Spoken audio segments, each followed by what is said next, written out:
In the heart of Thessaloniki, the 63rd Elementary School is not just a place for education, it's a hub for change.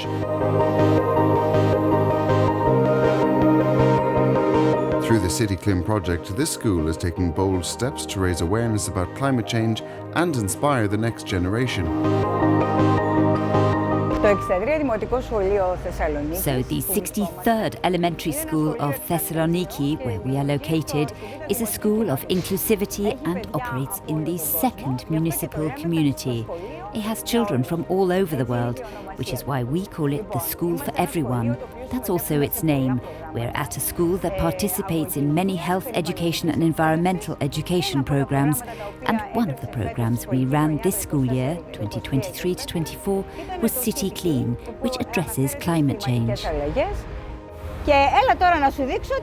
And now let me show you what that means. In December we received the proposal and installed our own weather station, through which we monitor the weather and climatic conditions prevailing in the second municipal community, that is in our area. It's particularly interesting because we are truly experiencing climate change, which we felt very intensely this year with all these temperature changes happening around the world. Με όλες αυτές τις αλλαγές που έχει η θερμοκρασία πλέον στον κόσμο.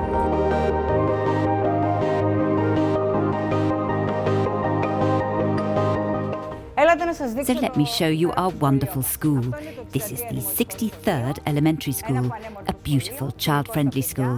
It's a school that makes anyone who enters feel at home.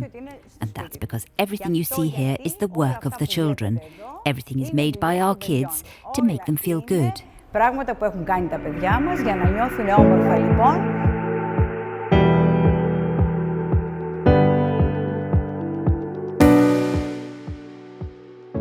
Through programs like City Clim, students have learned how to monitor weather conditions using real-time data from the school's weather station.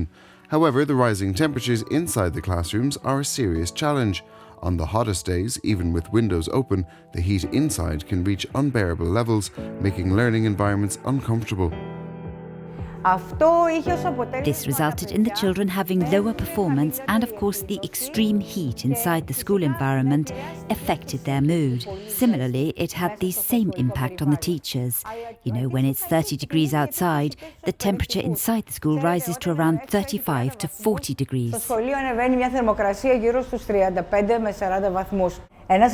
One of the main goals of our school and our aim as educators is to prepare the children and give them the motivation and knowledge to become little meteorologists for themselves, for the broader society, and why not for the rest of the world, so they can tackle and mitigate climate change and improve conditions.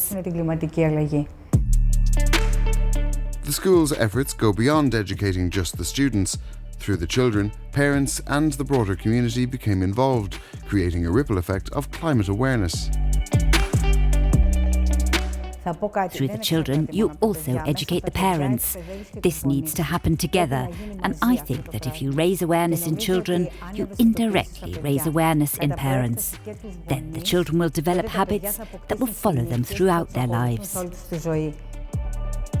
The school also leads by example through various environmental programs. Students learn the importance of recycling and sustainability by taking part in everyday activities that involve the whole community. At school, we recycle plastic bottles and caps. We recycle batteries, we recycle small electrical appliances. We have a special bin for that at school. We have 2 composters where we recycle food from homes. And I must say that over the years, the entire community here has learned about it. They bring us bottles, caps, everything which we collect and appropriately channel. Θα πρέπει να πω ότι έχουμε καταφέρει όλα αυτά τα χρόνια και το έχει μάθει όλη η κοινότητα εδώ. By teaching the next generation about climate change, schools like the 63rd Elementary are making a lasting impact. Projects like City Clim equip students with the knowledge and tools to create a sustainable future.